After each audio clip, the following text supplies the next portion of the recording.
Hey guys, what's up? Welcome back to the channel. It's Cynicalex. And today I wanted to share with you guys some really awesome Alliance Conquest highlights that I've compiled, but I wanted to do so in a different way. Rather than just showing you all of the clips and having you interpret them for yourselves, I want to show you what happened, and then I want to explain my thought process and why I chose the teams that I chose, and whether the outcome was successful and I made the right decision, or it was unsuccessful and I made the wrong decision, because I have included both of those types. So without wasting any more time, let's jump right into the first win or loss and then talk about why it went the way it did. You think I should just stream 24 hours a day or 12 hours a day? It's not helpful. I'm asking you not about my stream schedule. I'm asking you about the differences in the chat. Wow, two of my boys got wrecked immediately. Caecilius, do something, please, Caecilius.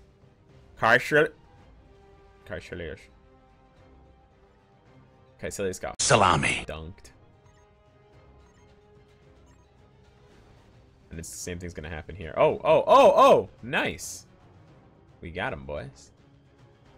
It's good to stream 24/7. I mean, yeah, if I could, if it was feasible, I would stream for longer. Oh, hell yeah. Oh, hell yeah! Holy salami. Hela, Wiccan, and Songbird. Are you salami right now? So the first team that I went with that lost was Wong leadership with Caecilius and Baron Mordo. And aside from this team having a lot of bonuses to their team up and being thematically relevant from the movies and the comics, the reason why I selected these three characters is because Wong's leadership gives physical damage immunity, and Caecilius has physical damage immunity on his fourth skill or 4-star passive Dark Heal. And Baron Mordo is a pretty decent source of damage, in addition to having some crowd control capabilities. And I saw my opponents as Tier 2 Titania, Tier 2 Absorbing Man, and Tier 2 Vulture, so I figured that having the mostly type advantage, Blast versus Combat, I would be successful. However, I didn't anticipate that Vulture would essentially one-shot us before I was able to get the leadership off. That's why Wong and Baron Mordo died. It was actually just a one-hit KO, and that 25% chance when hit doesn't proc if you get instantly killed. The only reason Caecilius didn't instantly get killed is because his actually did proc, and I guess he had enough health to withstand the damage, and he ended up surviving for that extra, 10 or 12 seconds, and then ended up dying as well. So unfortunately, we didn't make it through, but this is a pretty solid team, even at Tier 1, as you can see from my setup. I didn't have any of these characters at Tier 2, and I still don't. The second team that I used was this one that I've shown you guys before, and it's Hela's leadership with Wiccan and Songbird. And this one's a little bit more complicated. Yes, the 45% energy damage does help, but none of these characters are your one-shot type of characters, but they do synergize very well. So Wiccan is good because of all of his crowd control abilities. He's got binds, he's got stuns, he's got snares, he's got silences, and iframes. Songbird similarly is good because she has a bind and a stun on her first and second skills, and it appears that at least with this team up, or with how much skill cooldown I have, there's something going on that makes her almost always start with her first or second skill, which means you open the fight with crowd control, with the enemies frozen because they've been snared or binded. But in addition to that, even at Tier 1, Hela has a lot of skills that will debuff the enemy so that they have lower defenses, so they're taking more damage, or so that they have increased debuff effects. So as you can see, this decreases debuff effects on the character. It also decreases buff effects on the enemy. But in addition to that, especially if you have her at Tier 2, it increases debuff effects. So I didn't have her at Tier 2 in the video, so she was just giving that additional decrease to stats and resistances and defenses. But if you combine these characters at Tier 2, this is an especially potent combo because it will increase the amount of time that the enemy is snared or stunned or bound for by Wiccan or Songbird's crowd control effects by 25%, which is a small number, but it adds up over the course of a Conquest fight. So this is the team that I fielded, and I'm frequently fielding this team in Conquest because of the success rate. And if you're wondering why I Tier 2'd Hela, you gotta hit me up on the Twitch streams because that's where it gets done. Just farm the rest, maybe. Cloak and Dagger for Halloween update. I thought about putting them on the list, but the list was getting really long. Dormammu. Can we not web Dormammu? Seriously? Dormammu is crowd controlling us? Silk, can you not web anyone?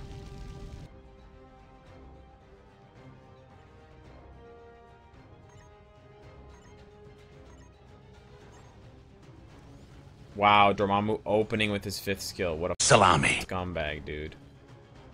Are you kidding me? Can you salami, dude? Wow, her 5th skill missed. Wow. This dude's on steroids.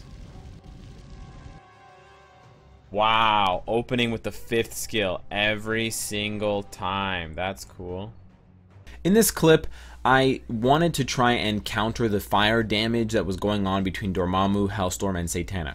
So I decided to go ahead with Hellstorm's leadership, which gives 50% fire resist, and then I thought that I would be clever and kind of save my stronger native tier 2s or tier 2 characters, and I would use some kind of B-list or B-level ones with Dr. Octopus, Superior Spider-Man, and Silk.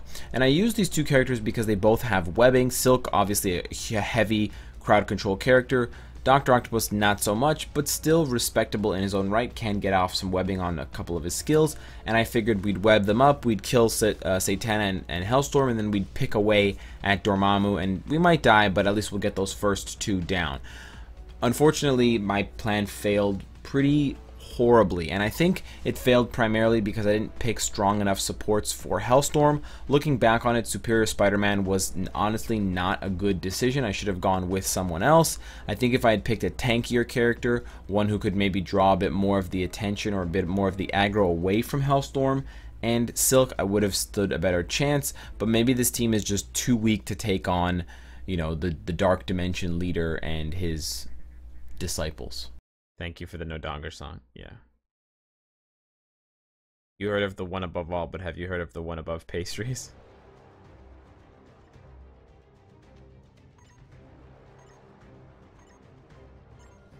Everybody freeze.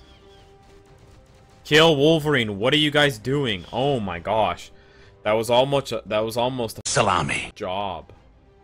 Like you don't freeze them and then not kill them. Wow, how is kill them.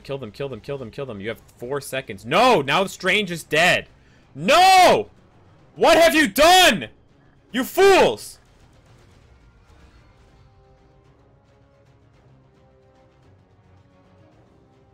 Alright, we have the type advantage.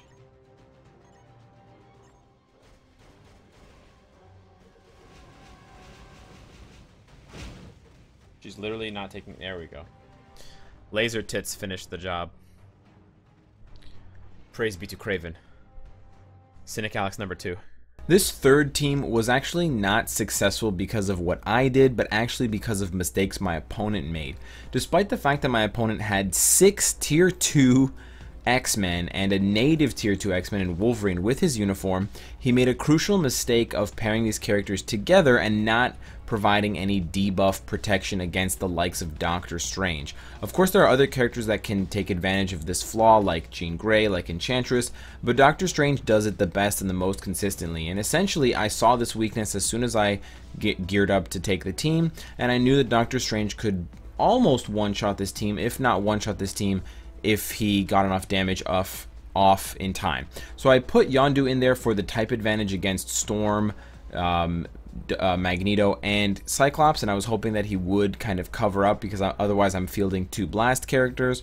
I could have also gone with Supergiant's leadership, but then that would have given me less of an attack and defense boost compared to flight control from Wasp, so I went ahead with this team instead. But I think in hindsight, if I wanted to actually sweep this team a lot more decisively and not have to rely on my second team of Kraven, Sandman, and Lizard, that I should have switched out Yondu for someone who packed an even bigger punch, maybe someone with an additional layer of crowd control like Superior Spider-Man, Dr. Octopus, or maybe Spider-Man or Miles Morales or someone like that who could provide a little bit of webbing, a little bit more comfort and control to allow Doctor Strange to continue working his magic and finishing them off.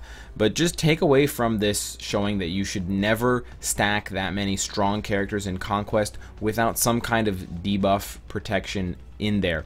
If you don't have it on a leadership, at least have it on one of the 3 characters. Someone like Angela tier 2, who has a remove debuff on her 4-star passive, or Sin tier 2, even tier 1 actually, Black Bolt, someone like that who can strip themselves of the freeze and continue to attack, because that will make an enemy who's going to attack you with Doctor Strange pause, and maybe they'll realign their team. Maybe they won't even use Doctor Strange against you because they're scared he might get one-shotted and ruin their plan. But just going in with no debuff protection in Conquest, especially with this many valuable characters, is kind of asking to get punished the way that this character or this player did.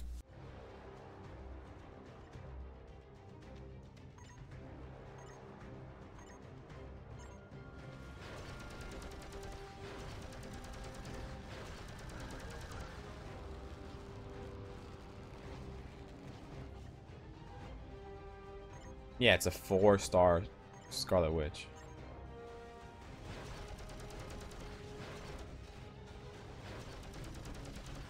Who I apparently can't kill.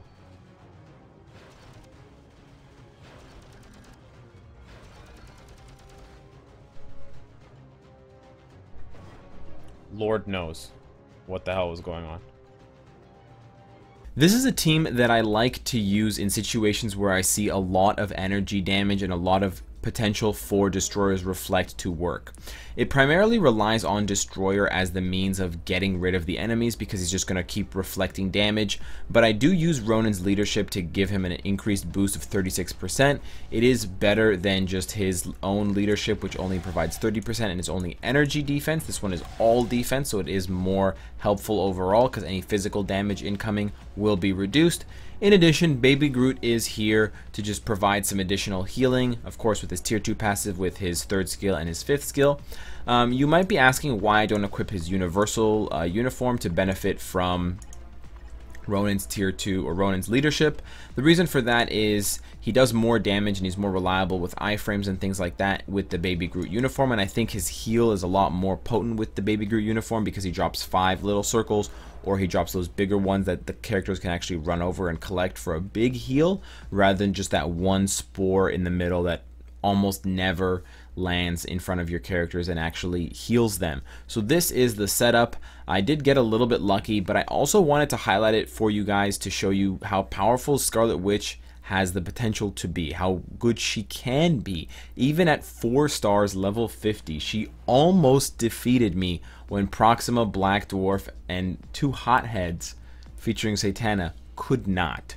So I thought that was pretty impressive and a bit shocking, but I dig it.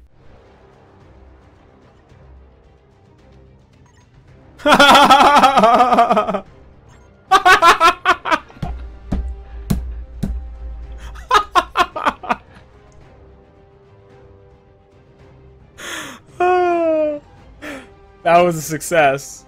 That was a success.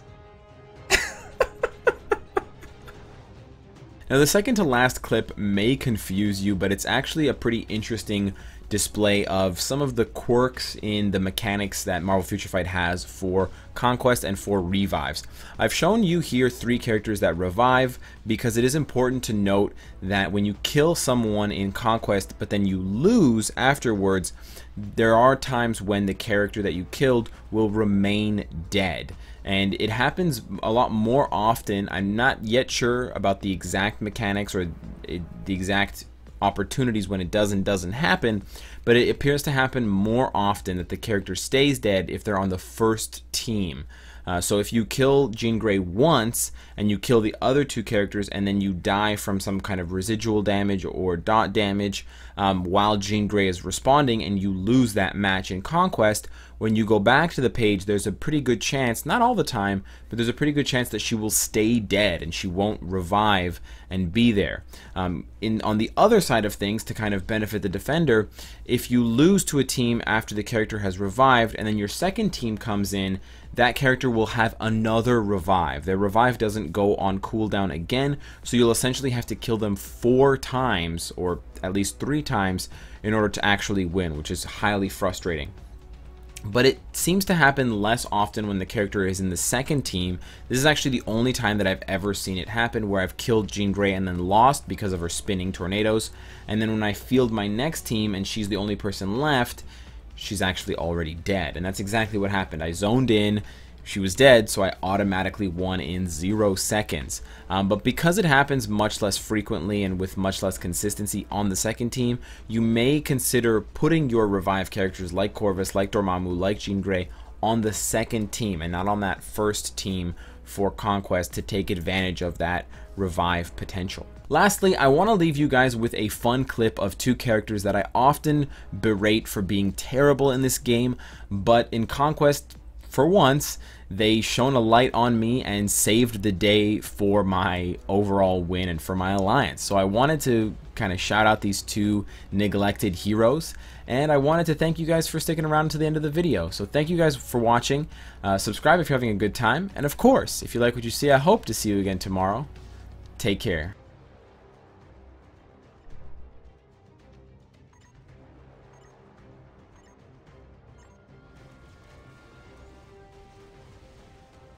Go Misty. Go Misty. It's your birthday. Go Misty. What?